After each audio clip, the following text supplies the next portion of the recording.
आज के इस सेशन में हम बात करेंगे बजट के बारे में। बजट जो है फ्रेंच भाषा के शब्द बुगे से लिया गया है और ये जो बुगे होता है इसका अर्थ होता है चमड़े का बैग।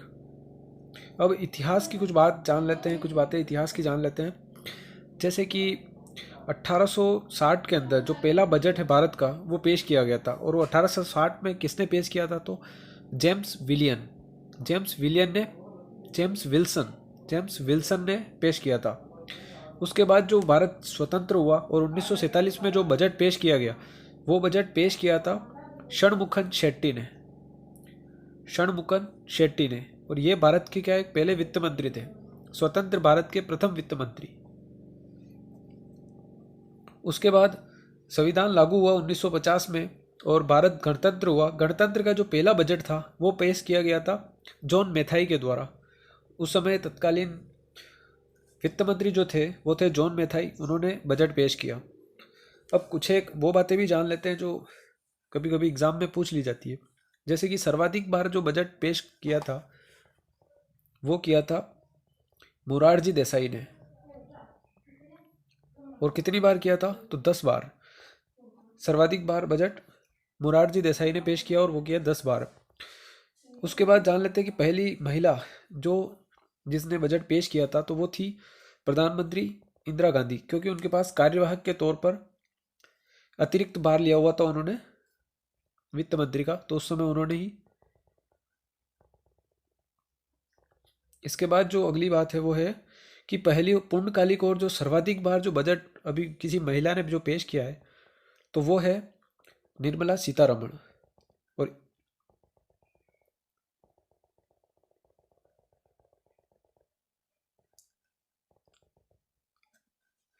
अब बजट के बारे में जान लेते हैं कि बजट क्या चीज़ है और ये कैसे क्या है, और जब संसद के सामने बजट पेश किया जाता है तो उसमें क्या क्या रखते हैं उसमें, जैसे कि जो डॉक्यूमेंट्स होते हैं वो, तो इसके अंदर 3 दस्तावेज रखे जाते हैं संसद के सामने।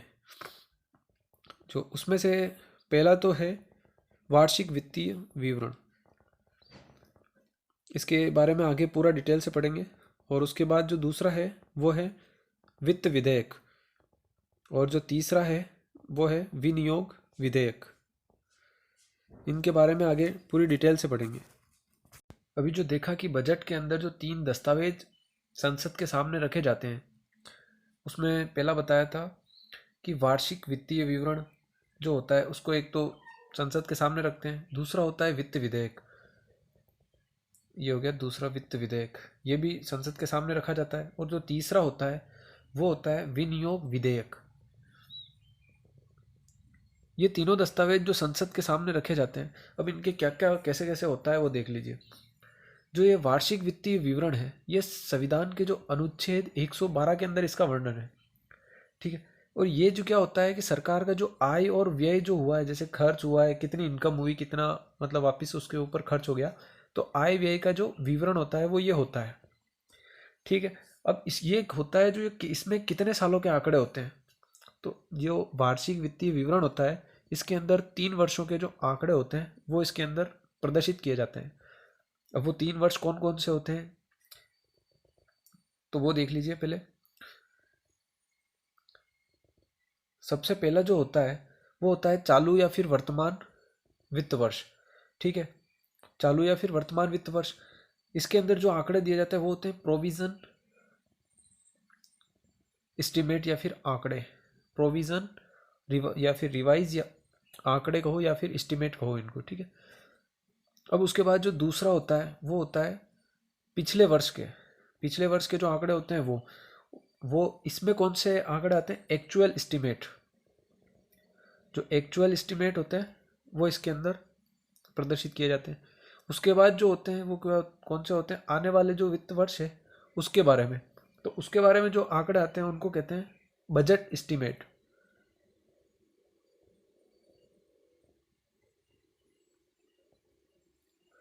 अब अगला अपन बात करेंगे वित्त विधेयक के ऊपर। इसका उल्लेख है अनुच्छेद 117 के अंदर, संविधान के अनुच्छेद 117 के अंदर। एक सेकंड के लिए इस अनुच्छेद 117 को यहीं पे रोकते हैं, लेकिन संविधान का एक अनुच्छेद है 265 265, वो क्या कहता है कि जो विधि है, विधि के प्राधिकार के बिना करों का अधिरोपण, यानी कि उन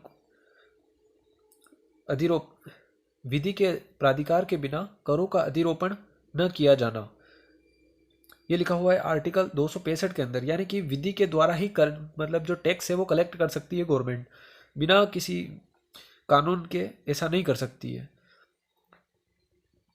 और अधिरोपण या कहो या फिर संग्रहण कहो, ठीक है, अधिरोपण यानी कर लगाना और संग्रहण यानी कलेक्ट करना।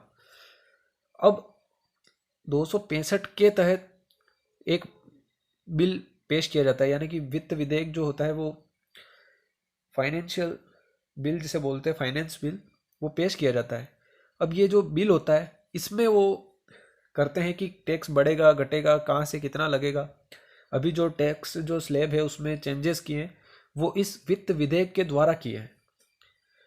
तो ये क्या है कि इसमें होता है जो कर के जो प्रावधान होते हैं उनमें जो भी परिवर्तन करते हैं ना, वो इस वित्त विधेयक के माध्यम से होता है।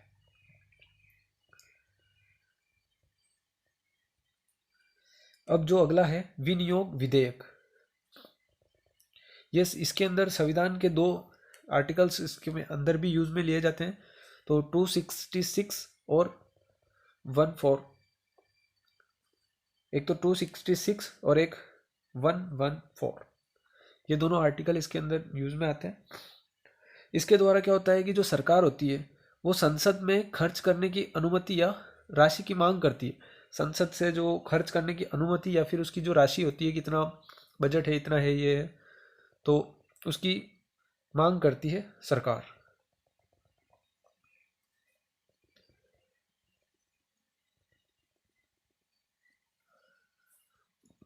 इसके बाद कुछ और टर्म्स होते हैं, उनके बारे में बजट पढ़ने से पहले हमें पता होना चाहिए। जैसे कि एक हो गया लेखानुदान। लेखानुदान क्या होता है? ये होता है कि सरकार द्वारा जो संसद में बजट प्रस्तुत कर दिया जाता है, उसके बाद जो वित्त वर्ष के प्रारंभ होने तक जो टाइम रहता है, ठीक है, या फिर जो बजट पास होने में टाइम लगता है, तो जो सरकार केवल उसमें खर्चे चलाती है, उन खर्चों की जो मांग करती है वो लेखानुदान के माध्यम से करती है। सामान्यतः इसकी जो अवधि होती है 4 महीने तक होती है, लेकिन एक बार में कुल प्रस्तावित बजट का 2/12 मांगा जा सकता है। जैसे कि 1/6 जो भाग होता है वो उसमें मांग कर सकती है। और इसका जो प्रावधान है वो संविधान के अनुच्छेद 116 के अंदर है। अब इसके ऊपर डिटेल से पढ़ेंगे, लेकिन डिटेल से पढ़ने इतना टाइम नहीं है क्योंकि आगे पूरा बजट पढ़ना है। अब अगला जो है वो है अंतरिम बजट। अंतरिम बजट क्या होता है?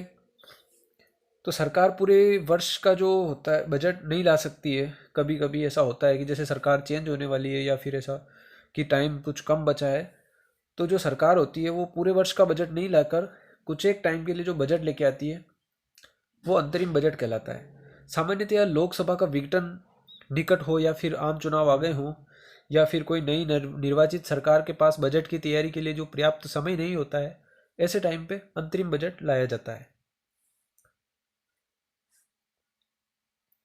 और अगला जो है वो अपन पढ़ते हैं कि सरकार की जो निधियाँ, सरकार की निधि के बारे में, ये बजट के अंदर जो जितना भी पैसा अलॉट होता है तो वो कहाँ से आता है, तो उसके बारे में सरकार की निधियाँ बनी हुई है। जैसे कि कौन कौन सी निधियाँ हैं? 3, सामान्यतया 2 है वैसे।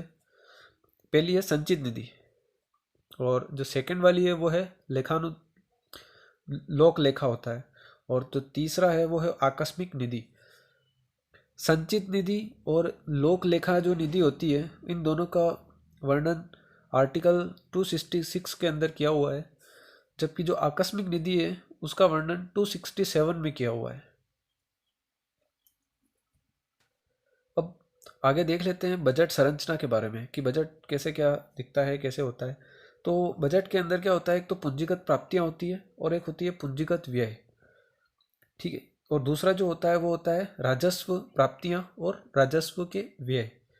अब इन सभी को डिटेल में यहाँ पे नहीं पढ़ेंगे क्योंकि जहाँ जहाँ पे इनका जिक्र आएगा वहाँ वहाँ पे थोड़ा थोड़ा पढ़ते जाएंगे। और जो इसके बाद जो अपन देखेंगे वो देखेंगे राजस्व घाटा। राजस्व घाटा क्या होता है? जो राजस्व आय और राजस्व प्राप्तियां हैं उनमें से अगर राजस्व व्यय को घटा दिया जाए तो वो बचता है राजस्व घाटा।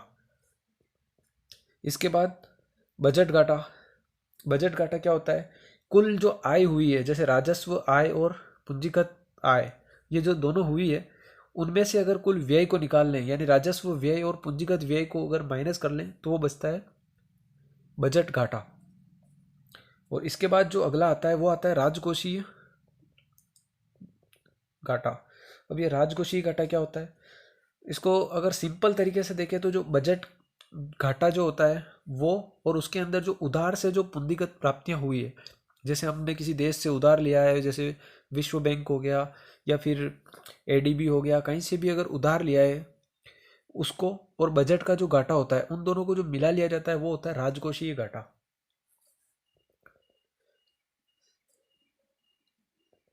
और अगला जो है वो है कि घाटे का जो वित्त पोषण होता है वो कैसे किया जाता है। वो तो घाटे का जो वित्त पोषण होता है वो कहाँ से किया जाएगा? एक तो या तो विदेशों से ऋण लेके करेगी सरकार, ठीक है, विदेशी सरकार से, विश्व बैंक से, या उनसे ऋण लेके करेगी, या फिर कैसे करेगी? विदेशी अनुदान द्वारा। भारत सरकार को विदेशी अनुदान मिल जाए, ठीक है। और भारत सरकार को जो विदेशी अनुदान मिल रहा था वो पोखरण परमाणु परीक्षण के बाद बंद हो गया था। उसका रीज़न ये था कि जब भारत परमाणु परीक्षण कर रहा है तो ये जाहिर सी बात है कि इसको अनुदान की क्या आवश्यकता होगी। परमाणु संपन्न देश के पास अपने खर्चों के लिए काफ़ी पैसा होगा। और तीसरा जो है कि सरकार क्या करे कि नई मुद्रा छाप दे, उससे भी ये जो घाटा होता है, घाटे का वित्त पोषण हो सकता है।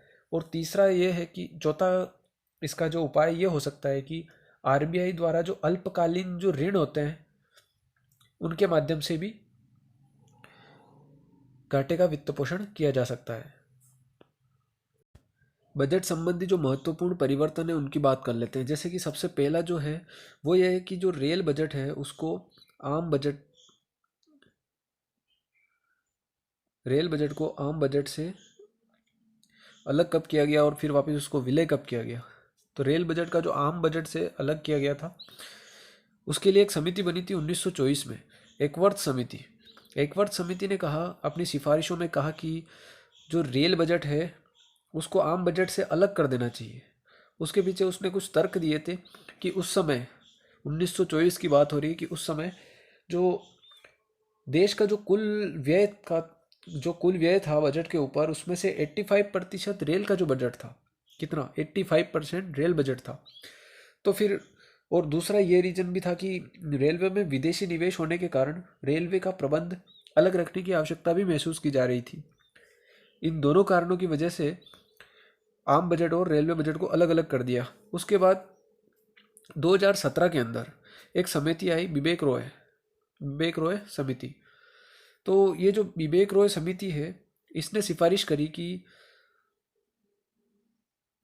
इसने अपनी सिफारिश करी और कहा कि दोनों को, जो रेल बजट है और आम बजट को एक कर देना चाहिए।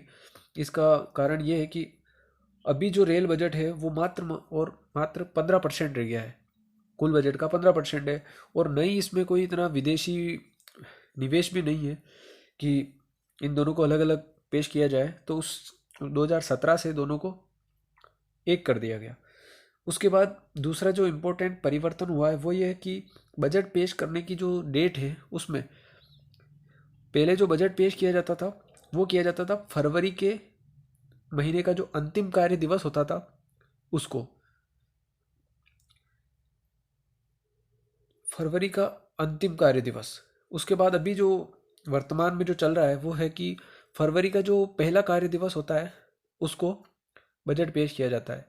अब एग्ज़ाम में कभी क्वेश्चन आ जाए कि 1 फरवरी को बजट पेश किया जाता है, तो ऐसा नहीं है कि 1 फरवरी को ही किया जाएगा। अगर 1 फरवरी को संडे है या फिर कोई त्यौहार है और अगर उस दिन हॉलीडे है तो फिर जाहिर सी बात है कि 2 फरवरी को बजट पेश किया जाएगा। तो अब हम बात करेंगे बजट 2022-23 के बारे में। ये बजट जो आया है वो आया है 1 फरवरी 2023 को, ठीक है। इसको पेश किसने किया है? वित्त मंत्री निर्मला सीतारमण ने। किसने पेश किया? वित्त मंत्री निर्मला सीतारमण ने। और ये जो वित्त मंत्री निर्मला सीतारमण है, इन्होंने ये 5वीं बार बजट पेश करने का काम किया है।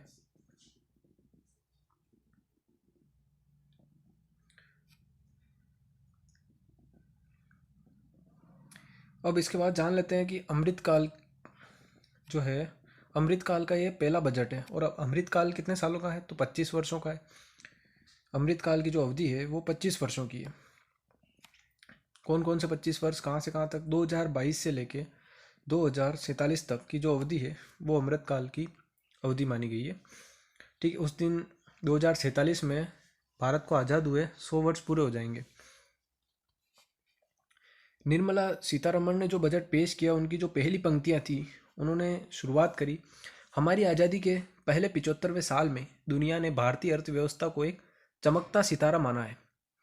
चालू वर्ष का हमारा आर्थिक विकास दर 7% होने का अनुमान लगाया गया है।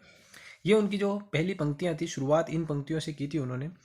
तो इसमें एक ही इम्पोर्टेंट थोड़ा सा ऐसा लगता है कि ये इस पे प्रश्न आ सकता है, तो वो है कि जो शुरुआत हुई थी उसमें इन्होंने भारतीय अर्थव्यवस्था को क्या बताया, चमकता सितारा। भारतीय अर्थव्यवस्था को एक चमकता सितारा बताया है। तो ये थोड़ा इम्पोर्टेंट हो जाता है। इसके बाद ये है कि इन्होंने जो चालू वित्त वर्ष है उसकी आर्थिक विकास की जो दर बताई है, आर्थिक विकास की जो दर बताई है वो है 7%। कि चालू वित्त वर्ष में 7% रहने का अनुमान बताया है इन्होंने। और जो 2023-24 की जो रहने का अनुमान है आगामी वित्त वर्ष की, वो है 6.5%। बजट 2022-23 जो है, इसमें एक योजना का जो समय है वो बढ़ा दिया है। जैसे कि कौन सी योजना है वो, तो वो योजना है पीएम गरीब कल्याण अन्न योजना। पीएम गरीब कल्याण अन्न योजना, इस योजना का कार्यकाल बढ़ा दिया है। तो ये कब स्टार्ट हुई थी योजना, ये हुई थी कोविड-19 के दौरान, जब लॉकडाउन लगा था तब इस योजना को स्टार्ट किया गया था। और इसके बाद क्या है कि इसका 1 वर्ष के लिए इसका कार्यकाल बढ़ा दिया है। ठीक है, 1 वर्ष के लिए इसका मतलब समय बढ़ा दिया है कि 1 वर्ष तक और आगे ये योजना चलेगी। तो और ये लागू कब से होगी, तो 1 जनवरी 2023 से ऑलरेडी लागू हो चुकी है। इसके बाद इस योजना में क्या होता है कि जो सभी अंत्योदय परिवार हो गए, और जो प्राथमिकता प्राप्त जो परिवार है, उनको क्या है कि मुफ्त खाद्यान्न की आपूर्ति करने की योजना है। सभी अंत्योदय परिवार और प्राथमिकता प्राप्त परिवारों को मुफ्त खाद्यान्न की आपूर्ति करने की योजना है। ठीक है। बजट 2023-24 के अंदर जो इन कुछ विशेष योजनाओं का जिक्र किया गया है उनके बारे में देख लेते हैं। उज्ज्वला योजना के बारे में जिक्र किया गया था, और ये की गई थी 1 मई 2016 को आई थी। बलिया उत्तर प्रदेश से शुरू हुई थी ये योजना। इसमें एलपीजी कनेक्शन देने की ये योजना है। स्वच्छ भारत मिशन 2 अक्टूबर 2014 को से 2 अक्टूबर 2019 तक इसका जो पहला चरण था वो चला था इसका। उसके बाद पीएम जनधन योजना के बारे में, ये क्या है, 28 अगस्त 2014 को 28 अगस्त 2014 को ये योजना लागू हुई थी। और इसमें क्या है कि जीरो बैलेंस अकाउंट खोले गए। और विश्व की जो सबसे बड़ी वित्तीय समावेशन की योजना है ये, विश्व की सबसे बड़ी वित्तीय समावेशन की योजना है।